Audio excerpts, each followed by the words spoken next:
എന്തുവാ പൊന്നുവിന്റെ ബാഗില് diary milk.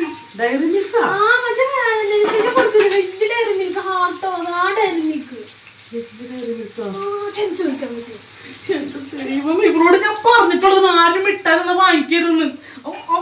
തക്കുള്ളൂ മിഠായി വാങ്ങിച്ചോണ്ട് വന്നോട് ഞാൻ തല്ലിക്കൊറ്റിന് മാർക്കോട് അവസാനം എന്റെ കൈ കൊണ്ട്. ഇവരോട് ഞാൻ പണ്ടൊരാൾ എന്തിനും തന്ന വാങ്ങിച്ചോണ്ട് വരരുത്. മാർക്കോട്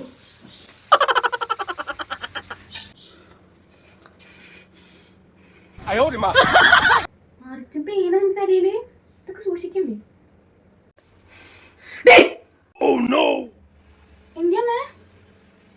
എന്തിയമ്മേനാ നിന്റെ ബാഗ് അവിടെ? ബാഗ് എടുക്കടി ബാഗ്. ബാഗ് എന്തിനാ ബാഗ്? എടുക്കടി ബാഗ്. എന്നോട് ചോദ്യം ചോദിക്കണ്ട. ബാഗ് എടുക്കടി.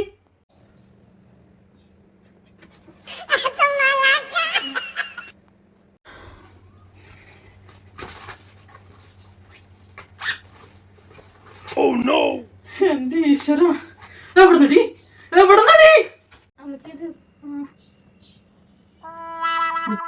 സത്യം പറ, ഇത് ലാഭതല്ലേ? നിന്റെ മറ്റേ തക്കുടു അല്ലടി അല്ലടി അല്ലടി. എനിക്കാ?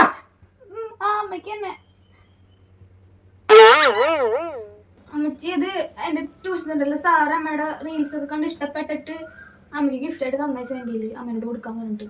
അല്ലാണ്ട് തക്കൂടുണ്ട് എന്തല്ല എന്ത് പറഞ്ഞാലോ പാവത്തിനെ പിടിച്ചു വിചാരിക്കോളൂട്ടോ. ആണോ? അതെ, അതല്ല പൊന്നു. നമ്മളേ ഇത് ഓക്കെ അമ്മച്ചോടുള്ള ഇഷ്ടം കൊണ്ട് സാറ് തന്നയച്ചതാണ് ഒരു ഡയറി മിൽക്ക്. അതൊന്നും വിഷയമല്ല. പക്ഷേ ആരെങ്കിലും മിഠായി ഇതുപോലത്തെ ഒക്കെ തന്ന് ഗിഫ്റ്റ് തന്നു കഴിഞ്ഞാല് അതൊന്നും വാങ്ങിക്കരുത് കേട്ടാ. ഇത് കുഴപ്പമില്ല. ഇത് അമ്മച്ചിയോടുള്ള ആരാധന കൊണ്ട് തന്നയച്ചതല്ലേ. ഇനി ഇതൊക്കെ ആര് തന്നാലും ഒന്നും വാങ്ങിക്കരുത് കേട്ടാ.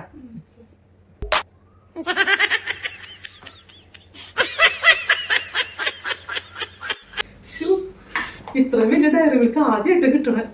പാവ സാറ്. എന്താ ഇവിടെ ഒച്ചപ്പാടം?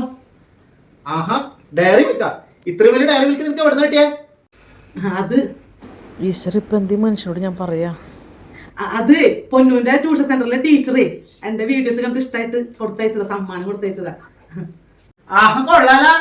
ഇതൊരു കാര്യം ചെയ്യ്, ടീച്ചർക്ക് വാട്സപ്പില് താങ്ക്സ് എന്ന് പറഞ്ഞിട്ടൊരു മെസ്സേജ് ഇട്ടു കൊടുക്കും. ആ ശരി.